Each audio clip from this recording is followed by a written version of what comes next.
Old T Money had a big old rally, and I'm not underselling this, dude. There were thousands of people there, and then in the overflow out there in the parking lot, there were tens of thousands of more people.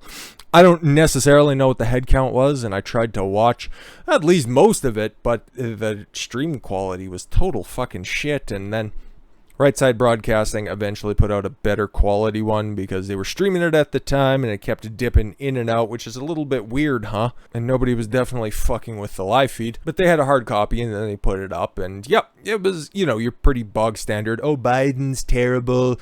The border was great and now it's not. And am I going to be running in 2024? I don't know, probably. Makes sense, but I won't tell you right now because that would dispel any of the mystery out there, and I like to be the center of attention. And all you have to do right now is just type in Trump rally Ohio, and there's millions of hits. So, who's still the king of all media? That man right there. We'll get into some of what he had to say because unlike Right Wing Watch, I don't have the right politics, okay? I'm not one of these communists who are out there trying to comb the internet to find such radical people out there. So if I say the wrong thing, even in the context of this is what Trump had to say at his rally, I'll get tossed off. At his first rally since leaving the White House, former President Donald Trump on Saturday lambasted the Biden administration immigration policy and sought to energize Republicans to take back majorities in Congress next year. Yeah, that's kind of all what we expected him to do anyways. Yeah, it was good. It was high energy. It was 90 minutes, and he went off script a whole bunch of times. Read a little poem. I know it better as being the Frog and the Scorpion poem, but rather Trump's variation is a woman adopting a snake, and then because the snake is a snake, after all, it ends up biting and killing her. And he made that analogy to what is happening at the border right now, letting in illegal immigrants under the auspices that they're just fleeing war-torn nations. Where exactly are these wars happening right now? Don't know. But really, they're gang members and rapists and murderers. Prove me wrong. Appearing to relish being back in front of thousands of supporters, Trump repeated his false claims of his defeat in the November 2020 election. Yeah, because the man is so goddamn unpopular, he could only draw 30,000 people. Meanwhile, Biden couldn't sell out a soup kitchen if they were serving filet mignon. Anywho. Oh, I just read this ahead because I'm trying to be extra careful, but this is going to be fine anyways, and it makes my blood boil. Trump left office in the aftermath of the deadly January 6th attacks. Deadly? Oh, it's Reuters revisionist history, I get it. On the U.S. Capitol by his supporters shortly after a speech in which he urged a crowd to, one word in quotations, fight, when the president-elect Joe Biden's victory was about to be certified by lawmakers. What a bunch of non-context-having cocksuckers. Nathan Lane, I don't think it's that gay guy who plays every role that Harvey Fierstein used to get cast for in Hollywood. I don't think that's the same person, but I'd imagine they probably enjoy the same types of activities. But that's just what these snakes write, okay? And then, I forgot everything about what happened January 6th. I just listen to mainstream media, and they keep telling me that it's deadly, and that thousands of people died, and that millions of people rushed the Capitol, and that the Capitol building is no longer standing, and it was burnt down to the ground, because that's what was happening across cities all across the past year. Fucking dolts. Trump survived a second impeachment attempt, right by the fucking skin of his teeth. Whew. On a charge linked to the violence and has kept broad influence over the Republican Party, yes, much to your dismay, because, he's the only guy who can draw fucking ratings, in part by leaving open the question of whether he will run for office again in 2024. He dangled that possibility on Saturday to the crowd. Yep. And it's a good line. I don't want to take any chances because, like I said, I don't have the right politics for YouTube, so you guys know which one. It's something about 2 out of 3, so why not go again?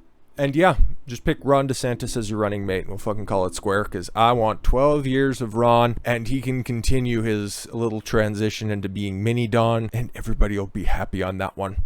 But not a lot happened. It was still an upbeat speech and wow, his support is still there. And even though there were a couple of polls out there last week that said, oh, Ron DeSantis is more popular than Trump. As soon as Trump's like, I'm going to go out and start rallying again, you can see the amount of support that's out there for him. Okay. He's the only one who beats Kamala again in 2024. I love Ron, but you don't beat an incumbent with anybody other than Trump right now. And another big dub for Trump. There was some weird charges that may or may not have been laid against the Trump Organization in Manhattan. I was looking at it and it's like, what are they charging him for? Okay, and then there was a whole bunch of rumors, and it's like, what are you actually going to charge? We'll probably get him on taxes or something, which is exactly what you want to do when you want to politically prosecute somebody, because eventually, if you go through all of the documents long enough, you'll find something to go after him for. Just ask Wesley Snipes, Al Capone, John McAfee. Yeah, taxes. It's always taxes. That's the easiest thing to try to tag anybody with. But he's going to skate on this because there's nothing to be gleaned from this, okay? The very corrupt Southern District of New York is going to go home empty-handed. That same district attorney who campaigned on, oh, if you elect me, I'm going to be going after Trump. Well, looks like she broke a promise on that one. But she's a Democrat. She can get away with anything in New York. Anyways, Manhattan District Attorney Cy Vance has indicated he does not currently plan to charge the Trump Organization with crimes related to allegations of hush money payments and real estate value manipulations, according to the personal lawyer of Donald Trump. How could you even prove any of that? And what would be the proof for it?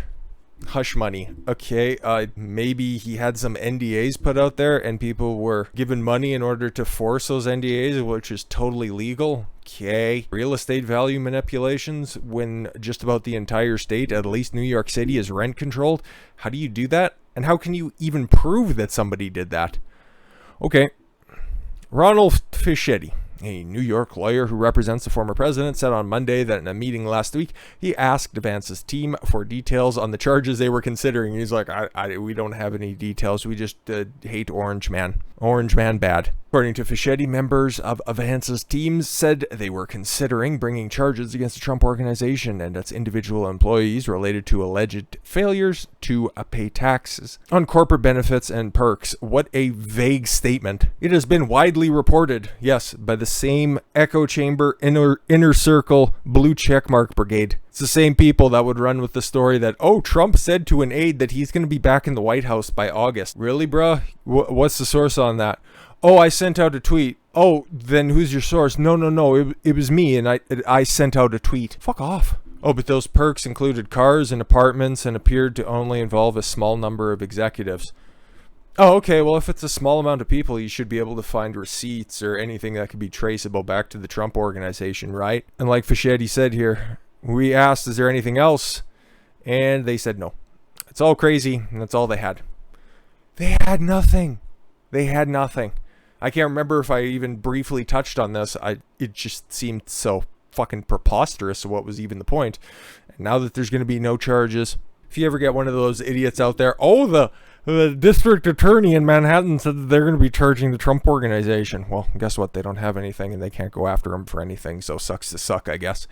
And to just do a little bit of cleanup as well, because I forget when this story was run, but Giuliani lost his law license for reasons because he was trying to represent somebody, and then they wouldn't let him show any of the information that he had in order to back up his claims, and then basically entrapped him, only to have his law license removed in one of the most blatant acts of political persecution I've seen in a long time. And Alan Dershowitz agrees. Harvard law professor emeritus Alan Dershowitz argued that the recent decision by New York courts to suspend former New York Mayor Rudy Giuliani's law license is flawed and unconstitutional. But that won't stop him. It's still New York after all. And fuck, man, could you imagine somebody telling you everything that happened with Giuliani, the aftermath of the election lawsuits, if the man who was once called America's mayor in the aftermath of September 11th attacks would be treated this poorly by the same mainstream media who coined him and who crowned him with that title? That would be a tough pill to swallow. The courts have long held that the lawyer is not entitled to the full protection of the First Amendment for statements made in court. That may be understandable because a lawyer has a special obligation to be candid with judges and jurors, he wrote an opinion article published June 28th, days after the Supreme Court suspended Giuliani's license over statements he made following the 2020 election. Dershowitz, however, said he's not aware of any compelling arguments for denying anyone, including a lawyer, of First Amendment protections when he or she participates in the marketplace of ideas on television, podcasts, or other media, even when representing a client. Exactly. Everything that he said was in response to his opinions, okay? Did it incite anybody to do anything? Was it a direct call to violence? Did it violate the Brandenburg test? No. No, he was expressing an opinion. Was it dangerous? Well, it depends on how you define dangerous. But was it unconstitutional? Was it unprotected speech? No. Everything that he did was fine. Any statements made in such public contest can be reputed in the marketplace of ideas, and so the public needs no special protection from statements made by a lawyer, he contends. This is especially true when the statements concern important and controversial political events like an election. The court on June 24th ruled that because Giuliani made false and misleading comments, is something that defense lawyers do all the time. Your Honor, my client is innocent. He was not there at the time. There was no way he could have been there. The glove does not fit, hence you must acquit.